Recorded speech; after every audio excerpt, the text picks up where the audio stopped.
So last time I talked about cozy mysteries with you guys, I was joking around like I didn't know that Bree Baker and Julie Ann Lindsay were the same person. But I have found an author that's very similar to Julie Ann Lindsay, and I really enjoyed her books. Her name is Jacqueline Frost, and she wrote 12 Slaves of Christmas. This was a really good, very good cozy mystery around the holidays. Are you serious? That's Julie Ann Lindsay too?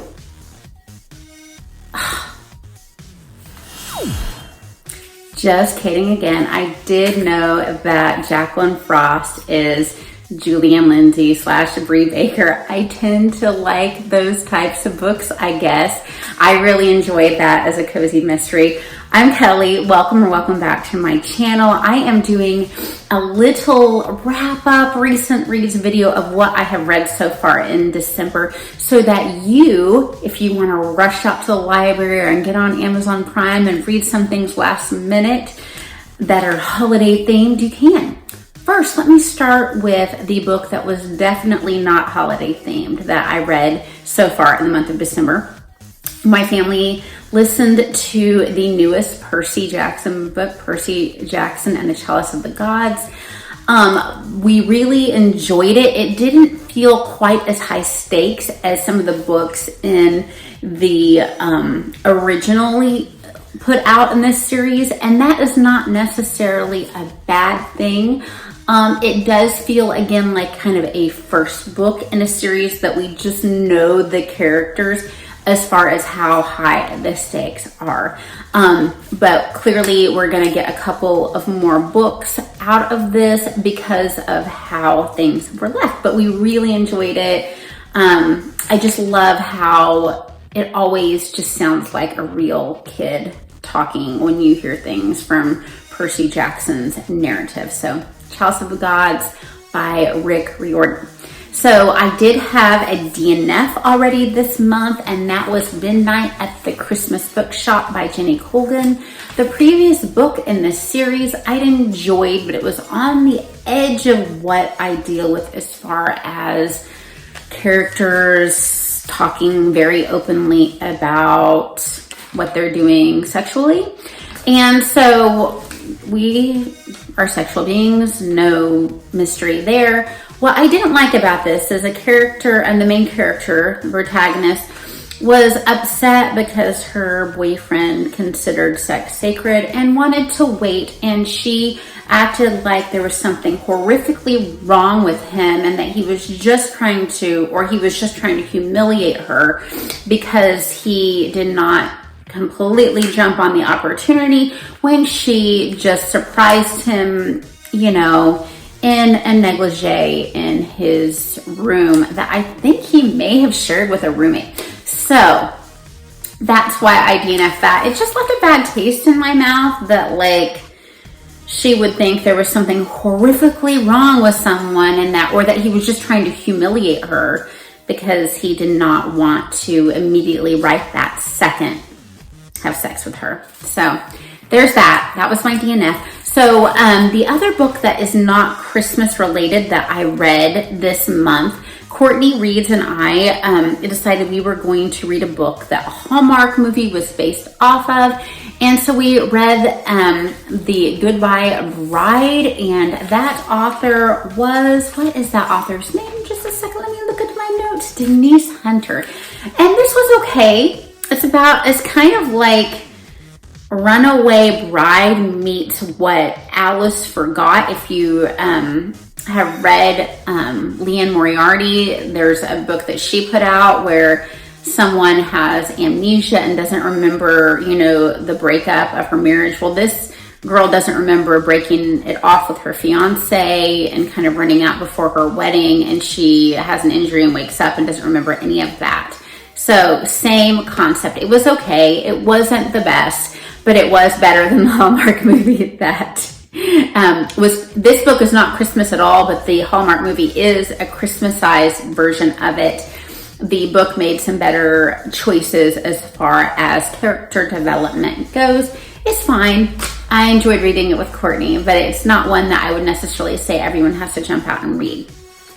So I get very sentimental in my reads around Christmas time, and I have read The Mistletoe Promise by Richard Paul Evans. This is about a girl who has a very painful past, and she spent a lot of time alone. She doesn't have any close friends, and she meets someone who works in the same building. He is a big time partner in a law firm. He also has not disclosed very much about himself, and he makes a little contract with her. Why don't we do all our Christmas activities together and as if we are dating? And of course they fall in love, and we learn more about each of their pasts. And yes, a very sentimental and sometimes predictable read, but I really enjoyed it, and I really do like his writing, and I definitely would recommend all of the Christmas books I've read from him. I read another very sentimental read, somewhat predictable, but it didn't bother me at all that was predictable, because again, this time of year, I kind of crave that, and that was A Royal Christmas by Melody Carlson. And this is your typical, I didn't know that my dad was a king type of story. I didn't know who my father was at all type story, and has a lot of faith elements. Of course, there is some romance involved. I liked the Christmassy feel of it. I liked the fake European country. It was just very lovely. I enjoyed it. Okay, so as far as classics, I read yet again A Christmas Carol by Charles Dickens. What can I say about this except that it makes you want to believe that people can change. It really highlights problems that exist in the Victorian era that still exist to an extent today, and I just love it. He has a way with words that no one else does. I listened to this A Star Over Bethlehem by Agatha Christie. This is not a mystery. These are collections of short stories and poems by her. Very enjoyable. Definitely not your typical Agatha Christie fare, but I would definitely recommend it. All right, what else do we have here? So I read Apple Cider Slang to my daughter. I have read this before, and I read it out loud to her, and we both really enjoyed it. This is by Julie and Lindsay, who I've already mentioned. This is about Winnie, who is trying very hard to open a apple cider shop at her grandmother's orchard, and the orchard is in financial trouble. There's a murder, mayhem ensues, so much fun. We have the stereotypical that she likes to do, the handsome sheriff coming into the romantic situation with our protagonist. She does that so well though. I love it. All right, we read a middle grade book by Matt Haig called A Boy Called Christmas. We actually listened to the audio of this one as well, and this is a Santa Claus origin story. I thought it was beautifully written, well done. I don't know if it will get to the all-time favorites list of children's Christmas novels, but I really enjoyed it, and I would definitely recommend it. It definitely doesn't follow any of the St. Nicholas storyline at all. It's just a magical made-up story, but beautiful writing, and I would recommend it. All right, so that is what I have read so far in the month of December. Of course, lots of picture books in there too. I have some shorts that I put out there recently on picture books our family loves. Check those out.